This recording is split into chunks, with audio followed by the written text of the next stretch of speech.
This is the Naked Gaming Podcast with me, Lee Milner, and that's where you say your name. Oh, is this my bit? That's your bit. Chris Barrow. Hello. Hello. First things first, we already know that you're obsessed with Beat Saber, but you played Beat Saber against random people on the internet the other day. How was that?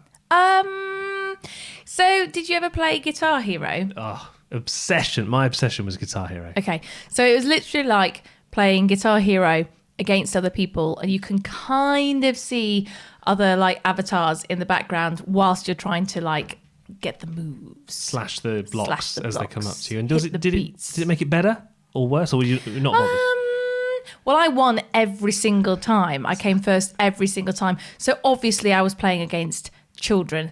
But the important point is that you destroyed those children. But yeah, it's good because it brings a certain, a bit of more competition to it. So no, it's good. And also, I couldn't figure out how to like change the music though. So you just get what you're given, kind of thing. Yeah, but luckily I liked what I was given. Yeah. Story of my life. Skrillex. Luckily, you like what you're given. That's fortunate for me, anyway. But no, it's good. It's good. I'd definitely try online again. I've finished Mass Effect Legendary. Do you know I've added Finally. up 100 hours emotional experience? That's why I haven't seen you. It's 3 games, though. I mean, come on. Right. Unfortunately for you, there's another Mass Effect game. No! Mass Effect Andromeda. I think it's very underrated. I like it. And it runs fast on the PS5, even though it hasn't been upgraded to the next level PlayStations. Anyway, that's my... What makes it amazing? Why do you like it so much? What happens is you're launched into another galaxy, and it takes 600 years to get there. So there's all the Quite literally. Yeah, all the humans are asleep, and they travel for 600 years at light speed. And then you get woken up, and everything is completely messed up. Like all the planets that you've travelled there to go to, the Golden Worlds, they're all terrible. There's like problems with everything. All the leadership have died. It's great. Wow. Wow. That says a lot about you. Anyway, last month you rode a bike in the name of gaming. The beats appear in each lane, so I'm moving my knob from left to right, trying to hit those beats. So this time, Chris heads into the Metaverse. Weirdest experience of my life. Also, Alex, the Colossus Rhodes, Love it. is stepping into the wrestling ring once again. I think it was 2K20 or maybe 2K21, which was basically unplayable. Bugs out the wazoo. It looked terrible. Oh, kick out. There we go. Remember, we're on Twitter. You can catch us at Naked Gaming Pod. And Instagram, apparently. Insta. You can tell that I use it so much.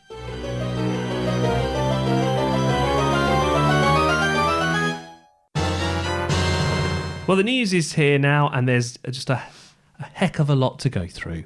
So here's Lee doing her best news voice. First, it was the next generation of consoles, and now there's a worldwide shortage of Xbox controllers. Microsoft have issued a statement saying, "We know it may be hard finding Xbox wireless controllers right now due to supply disruptions." They say they're working as fast as possible with our manufacturing and retail partners to improve this. The developer of the newly released Sonic Origins has criticised Sega after a rocky launch of the remastered collection. Simon Tomley took to Twitter to vent his frustrations, alleging that Sega introduced wild bugs into the game. France's language watchdog has told government officials to use French gaming terms instead of English ones. The Académie Française says jeux vidéo de compétition should replace esports, and streamer should become joueur, animateur, en direct. Woo! To celebrate Fall Guys going free on the Epic Store, the game's marketing team organised a bizarre marketing stunt in Skegness, the official Fall Guys bench. They held an official unveiling ceremony with the actual mayor of Skegness, Tony Tye. I mean, that's money well spent, isn't it? I love it. I absolutely love it. I must say that Fall Guys' online marketing team are very funny. I love it. They spend a lot of effort on that ridiculous I like the big inflatable costumes they have as well. And they're running around Skegness. I like the fact that you spoke French then. Did you like that? I gave my très bueno. Close. Now, you've been finding out all about the metaverse, haven't you? Well, it's going to be the future, I think. Exactly what it's like at the moment, what it's, you've been going to these kind of events as well, haven't you? On a platform, is it called Altspace? Yeah, it's like an entry point to get into the metaverse. Okay, and you use that, you kind of get into that by using our Oculus Quest, which I absolutely love, obviously. That's why I had to borrow it for a bit. I know, I was looking for it the other day. So basically, I was blocked out of playing Beat Saber for a couple of hours while you were doing this. Right, headset on. Let's get this Oculus up and running. First of all, I need to get the Altspace app on my Oculus. So I'm just typing that into the browser now. Download now. Oh, so it's free. Gather with people on every major VR headset, attend hundreds of events every month, like open mic nights, improv comedy, and meditation. It says I have to sign away all of my diagnostics, whatever that means. Okay, so I've made my way into this campfire area. There's a moderator over there who I've just had a quick chat with called Rosina, who's told me how the controls work and things like that. So I'm looking around and I can see... Well, the first thing that's immediately obvious is that there's a massive planet in the sky with a rainbow over it. So it's not the most realistic of worlds. There's trees in all different colours. There's red, yellow, green, orange. It's like an autumn setting here. Not loads of people in at the moment. Apparently, Rosina says it's quieter on the weekends. Now, this is like a hangout space where you can just chat to people. I might just go over and eavesdrop on Rosina's conversation with a few other people who are in here. Hello. Sorry, I've unmuted myself. Hello. Hello.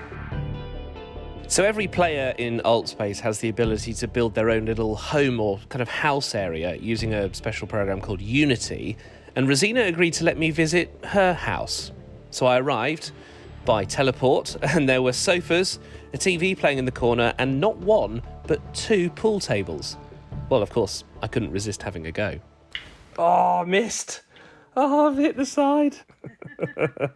Have to excuse my control. You gone for a cheeky double there. You nearly got it in. That was a pretty good shot. But one of us is going to have to get one in here. Oh, good shot, Rosina. Good shot. You've played this before. So tell me a bit about moderating, looking after people in online spaces. That's your job. How long have you been doing this for? Because it's such an unusual setting to be doing it in. So I've done moderating in the campfire only about 3 months, but I've had my headset and Altspace for 14 months. And you must meet all sorts of people. I just noticed in the campfire, it's like a hangout space. I get there's all sorts of characters, probably from all over the world. Yeah, everyone from over the world is on there. Who you would never obviously imagine to meet in real life, so it's amazing. Oh, your cats are there. What are your cats called? The black and white one's Molly. Can I stroke the VR cat? You can pick it up. Hello, kitty. Ah, how do I gently put the cat down on the ground without... You can just let go of your... Oh, you've got the cat now. Okay, I've given it back to you. So that was a very unusual experience. I travelled into the Metaverse and went to a sort of central holding area, which was very colourful. And then I met the moderator, and from that point, it seems like you're able to transfer into different areas. A bit like the film Wreck-It Ralph. Have you seen that, where you can transfer into different worlds? Anyway, we went off and played a game of pool. Rosina, the professional, managed to beat me in the end. So, yeah, this could be the future. There's other events. There's a VR church, which is running concurrently with this as well. Lots of different games that are available. It's a strange new world.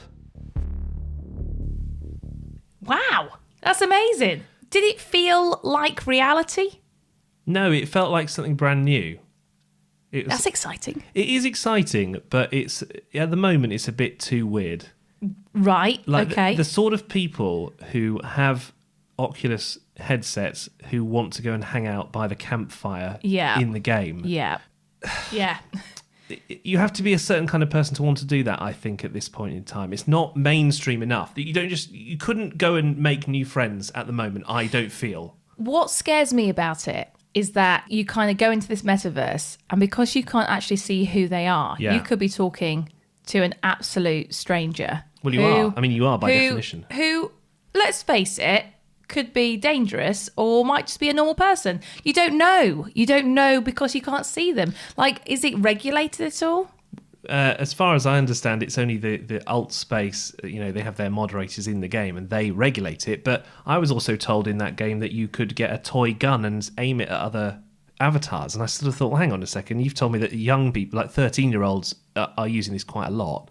I don't know. Because listening to you as well, it seemed quite easy to get in. You didn't have to kind of like show any identification No, not or at anything all. like that. I You actually kind of log in. I made up an email address Well, there to you log are. in. So you could make up your name, your age, your address, So ChrisBarrow123@hotmail.com. Don't email it. Now. I'm going to say loads of people.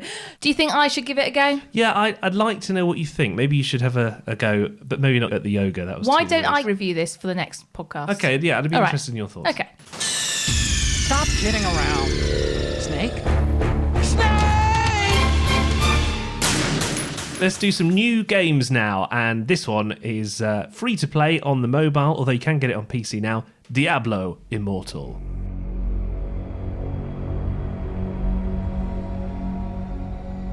The World Stone. It was the power of creation and the birth of our eternal conflict. From the high heavens to the burning hells, our desire to control that power poisoned its very nature. And so, I gave my life to destroy it. You know that game where you keep saying, what is it that you're so obsessed with on your phone? You are constantly on it. That's what this one is. So, Diablo was a game I used to be obsessed with. I think it was Diablo 2. Mm-hmm. And you could play multiplayer, 4 players. What did you play it on? On a PlayStation.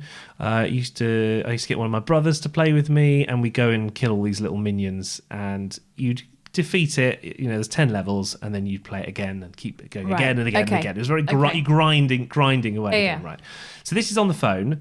And it's 9 gigabytes to download to begin. So it took about sort of 20 minutes to actually get it up and running. In the opening credits, it has subtitles because when people play on their phone, they don't always have the volume on. Mm-hmm. And there was this epic music, and then in brackets it said, ominous orchestral music. It's like a subtitle, which was so funny. And you start off, it takes quite a while to get into it. So you're playing on your own and you're killing all these monsters. It's a bit like a dungeon, you feel like you're in dungeons and you're exploring the world and stuff like that. And then suddenly it opens up into a multiplayer world. So a bit like World of Warcraft, there's other random people in the game. Wow. And you can team up with them in teams of 4 or in teams of 8. That's cool. You can all complete the same objectives. So it is an online game. You are Yeah, playing. you play it online. You have to play it online. There's solo bits of it. But it was, for a free game, absolutely amazing. I mean, it's as good as the Diablo 2 that I used to play as a kid. Because better. you're constantly on it. So- all the time. So you get to level 60, which takes as long as it takes about a week for me to get to level 60. And that's playing it a hell of a lot. Yeah. So you get to like level 20, and then it takes ages to get to level 21. And then you launch yourself up again. And then you get to level 50, and it takes ages to get to level 51. And it felt like a real chore to get through those points in the game. It wasn't like a smooth progression upwards. Right. And also they've got this thing where you have to spend a lot of real money if you want the very best weapons. So you can get lots of free stuff. I hate that. But then there's all the I hate it microtransactions. when they do that. And towards the end of the game, once you complete the story, you can then start again at level 1, but it's like level 1 plus, and then you can get to 60. Okay. I tell you what, it becomes a grind. And it becomes boring, and then you have to spend money in order to. So wait, enjoy it. have you finished with it now? I'm done with the game now. Oh, thank God. So I'm prepared to talk to you again. But what I would say is, for free, play it to level 60, and you will have a hell of a lot of fun. A hell of a lot of fun. And up until that point, it's an 8 out of 10. It's really, really good. But then stop. But then Just stop. Put it down It's and done. walk away. Diablo Immortal is free on Apple devices, and you can play it on PC, but don't spend any money. Busy night, but there's always room for another. Now, Alex, the Colossus Rhodes is back. Hello, Chris and Lee. It's Alex here, back for another month. I'm trying something a little bit different this month. So I'm trialing the new PlayStation Network system that they've come up with. And it's their sort of way of combating Xbox's Game Pass. They've kind of got rid of PSN instead of paying 2 monthly fees. So one for multiplayer and one for the sort of PlayStation back catalogue. They're both together now, both combined. You can do different tiers. I've got the premium. It gives you a sort of, a decent catalogue of games you can play and download. And also, what's new is you can also do free trials of some of the big games that have recently come out. So sort of a try before you buy. Remember the demo discs you used to get with gaming magazines? It's kind of like that. So I've picked the new WWE game, the latest one, 2K22, and I've opened it. Take a listen. That's right. You can't hear anything at the moment. There is zero background music on the title screen. So when you open it, it says, okay, you've got 2 hours, and then, it's the end of your free trial. So I thought, okay, they'll give you 2 hours to play, have a crack at the whole game, and then after that, boot you out and say, okay, you're going to have to buy the real one if you want to play more. Wrong. They have sort of come up with like a demo version. You can only pick one type of match, singles, one-on-one. You can't pick any of like Money in the Bank or Hell in a Cell or any of the sort of jazzy, cool things. There's 4 men to pick from and 4 women to pick from. Interestingly, Sasha Banks, who's one of the women you can pick from, is now apparently fired from WWE. So that's aged really well. So, okay, I'm going to pick Roman Reigns and I'll face off against Big E Langston, who's also out with a broken neck. So again, 2 of the characters of the 8 characters available in the demo don't actually wrestle for WWE at the moment. Okay, here we go. Another great thing about the demo, a sort of underwhelming thing about the demo mode, it just chucks you straight into the match. Yep, no entrances. If you can hear that, no commentary. The graphics are looking pretty good. The 2K wrestling games have got a pretty bad reputation, and it's pretty well deserved. Basically, Ukes went bust and THQ went bust, which were kind of the wrestling powerhouses of these games. And then, the 2K sort of ones took over, and they've kind of been defined by really bad graphics coupled with even worse gameplay. I think it was 2K20 or maybe 2K21, which was basically unplayable. Bugs out the wazoo. It looked terrible. Oh, kick out. There we go. It looked rubbish. The gameplay systems were really bad. So let's see if this one's any better. I'm currently getting my butt kicked at the moment. So in the top left corner, there's sort of a star ranking system.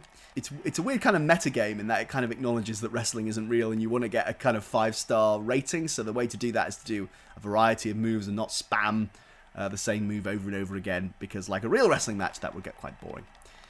Oh no, I'm being pinned. Kick out, kick out. Oh, you got to mash X to kick out the pin.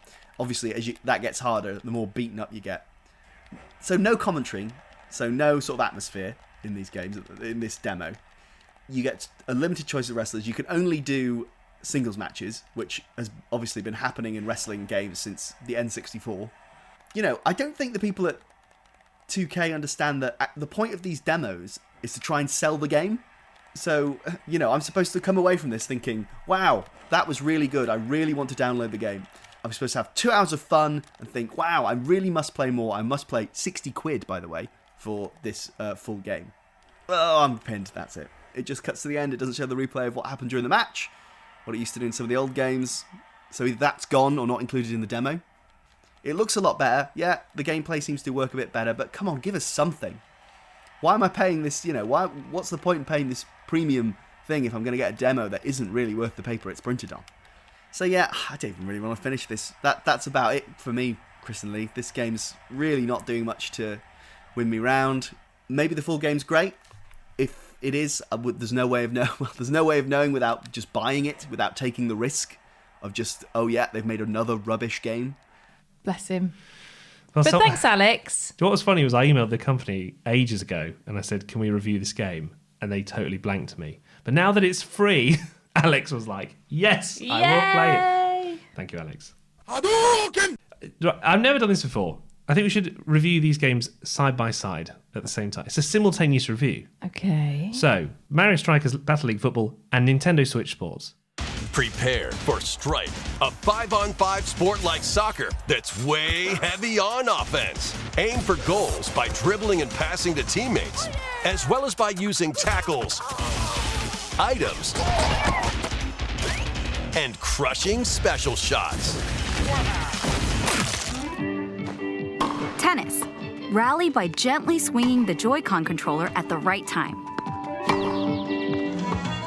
Bowling. Roll the ball straight ahead or give it a little curve. And Chambara. Knock your opponent off the platform while attacking and defending. Which one do you want to start with? Let's start with Mario. Okay. The reason I want to review these together, you know, Mario and Sonic at the Olympic Games that we played with your parents, and we had the archery and the running games and the rugby. Do you remember we played the rugby? And there's tennis on there. You get like about 30 different games that you can play. So Mario Strikers Battle League Football is like... That's a very long title. Yeah, it's like one of the 30 games of the Olympic game. Yeah. So it's 4 on 4. You can play with people. You can play online. It's a very non-realistic football game. Fair enough. But it's just like a 30th of the Olympic Games game. Do you see what I mean? And for 50 quid, that is absolutely ridiculous. You might as well just get kind of the other... Mario and Sonic, yeah. Now, Nintendo Switch Sports is not as good as Mario and Sonic at the Olympic Games either. So these are two really rubbish games, basically. Poor graphics, very limited sports. You've got, tennis. They haven't bothered to put in any graphical input at all. And the controls are just very, very average. So I would say, don't buy either of those games. Save yourself 100 quid. No. How much is the Nintendo Switch? So the Switch Sports is 30 quid. Oh, right. Save yourself 80 quid then. Yeah, and get Mario and Sonic at Olympic Games. Or better yet, get the Oculus and play any of their games because they're much better controls and much more interactive. It's retro revival time. My favourite time. You love Streets of Rage 4, didn't you? Yeah. Well, that team have made another game. What? When I was a kid, I thought it was Teenage Ninja Mutant Turtles. But they're Mutant Ninja Turtles. Obviously. It wasn't obvious to me as a child. I was 10. I loved it. Michelangelo was my favourite. Yeah, now, everyone's got their favourite turtles. So you're Michelangelo. I like Leonardo. No, he's not called. Is he called Leonardo? Yeah, Leonardo. The one with the big long pole. I think that you're not talking about turtles. Yeah. And in this game, you can play as all of the turtles, and you can play as I can't remember the female character from the TV series, but this whole thing was inspired by the original TV series from 1987. Did you watch that? The cartoon. Yeah. So the original voice actors are in this game. What? The actual turtle voices, that's cool. which is really cool. You get I like that. So, like Streets of Rage 4, you get life from eating pizza. That's literally my life. The moves are kind of very similar.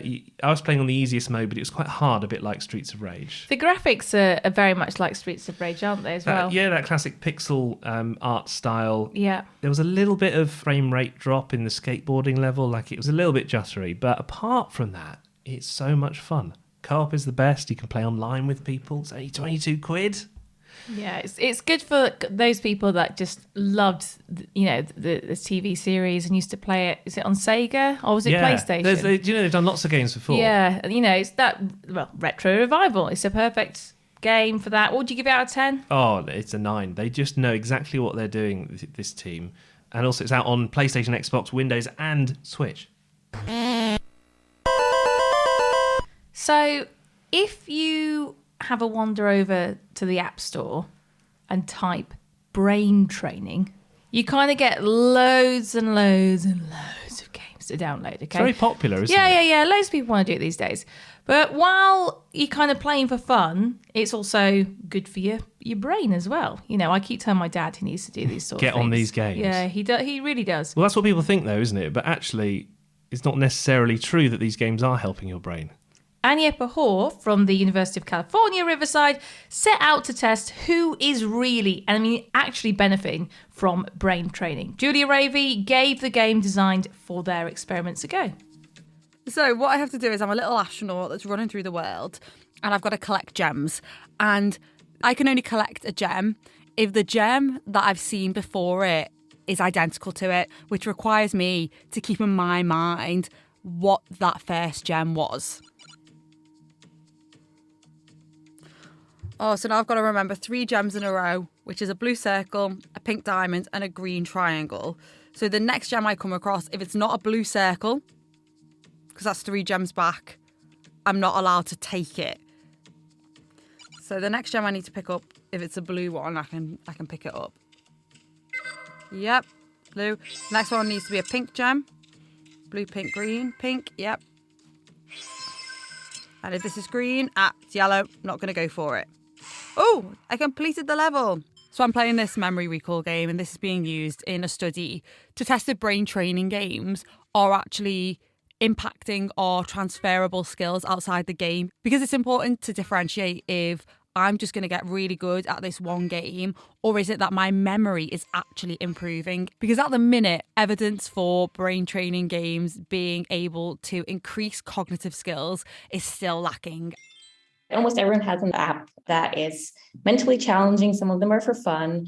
But the claims that some of these apps have made are that you will not only improve on the game or in the app itself, but it might transfer to other areas of your life. So you might be able to focus better at work. This is what scientists call far transfer. This, however, is somewhat questionable, and inconsistent findings have been reported in the literature. We need to be careful when evaluating these types of apps to see what they are promising. How have you tried to better understand if these games train our brains? We developed an app in our lab, and we've been testing for years, and we've been running participants in our lab and trying to figure out which features of our working memory training app work and which don't. And we conducted 3 experiments with almost 500 people, and basically repeatedly showed that if someone improves on the main training task, but is not able to perform equally well on the same type of task, but with these different memory objects, then they are unlikely to show improvements in a different context or in a different task. This finding is fairly straightforward, but it can help resolve some of the controversies in the field, which has shown these inconsistent findings regarding the effectiveness of brain training. In our labs, instead of asking the question, does brain training work, and just averaging over large groups of people, we are trying to figure out how brain training works and for whom. And is the opposite of that true as well? So say if someone was good at a word game and then they had this near transfer of being good at another word game, they'd have better far transfer as well? Yeah, this is what our findings would support. So if they can apply what they've learned to a similar task, then they're more likely to show far transfer as well. And do we know who these people are who have these better transferable skills? Do they have anything in common? So we haven't looked at that data yet, but we are planning to examine that in the future. So how are you planning to expand your research into brain training games using bigger populations? We have recently actually launched a large-scale citizen science study that aims to recruit 30,000 individuals. We are including many different training conditions in games, and we will be trying to figure out which types of games work best for which groups of people. And we can only do this when we have a very large and a diverse sample of participants, of hopefully thousands of participants. And so is the aim in the future to have brain training games that work more on a personalized level, so you can look at an individual and think about what games would work best for them?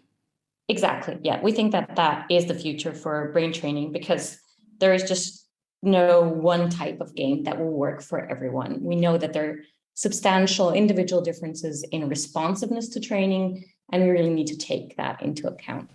Yeah, I don't know. It's made me think that brain training games. I think so. I don't care what anyone says. It's got to be good. It's got to be good for your brain. Anything that makes you think, I guess. Yeah. I mean, you don't do a lot of it, so I need to download this game. You definitely do, yeah. That's it. Another one bites the dust. Another one. Not another one. Another one. I just want to say cowabunga.